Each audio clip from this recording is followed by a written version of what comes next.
Hi guys, আজকে বানাবো দেশি বেগুনি ভাজা। বেগুনি ভাজা বানাতে গেলে মিষ্টি কুমড়া একটা এনেছি বাজার থেকে। তো এই যে ওটাকে এবার বানিয়ে নেব। মশলাপাতি দিয়ে একবার মেখে নিলাম। মরিচগুলা ভেজে নেব। দেখুন গাইস, মরিচগুলা ভেজে নিলাম। গাইস, ভিডিওটা ভালো লাগলে প্লিজ ভিডিওটা সাবস্ক্রাইব করে দেবেন। এই যে মরিচগুলা ভেজে নিলাম, মরিচ ভাজা কমপ্লিট। এবার দিয়ে দেবো মশলা, দিয়ে দিলাম হলুদ। এখন এটাকে একটা পেস্ট বানাবো। দিলাম লবণ, এগুলো দিয়ে এবার দিয়ে ছেড়ে দিলাম তেলে, গরম তেলে। একটা দিলাম, এখন একটা দিব। দেখুন গাইস, এক একটা করে এখন দেবো। তেলটা আগে থেকে হিট আছে।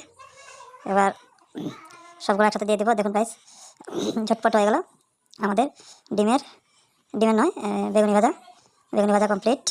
দেখুন কীভাবে হয়েছে, লাল টকটক, খেতে কি টেস্টিং হয়েছে আপনাদেরকে বলে বোঝাতে পারবো না।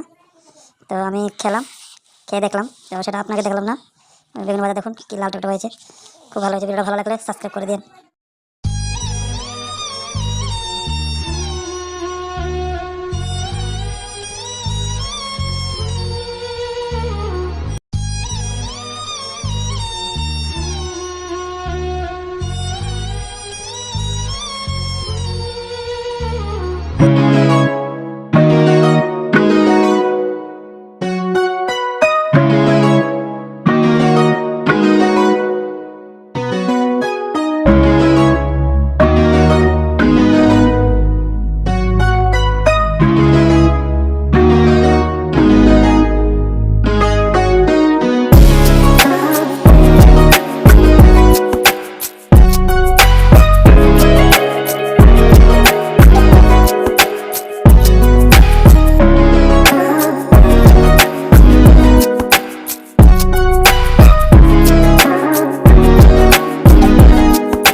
হাই গাইস, আজকে বানাবো আলুর রেসিপি।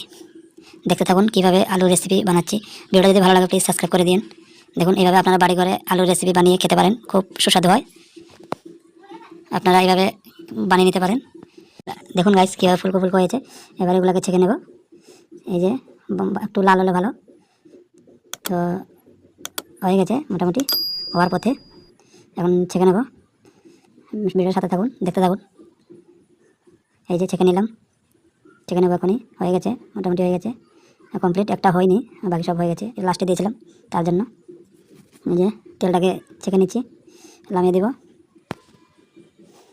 এই যে দেখুন গাইস, কীভাবে সুন্দর হয়েছে।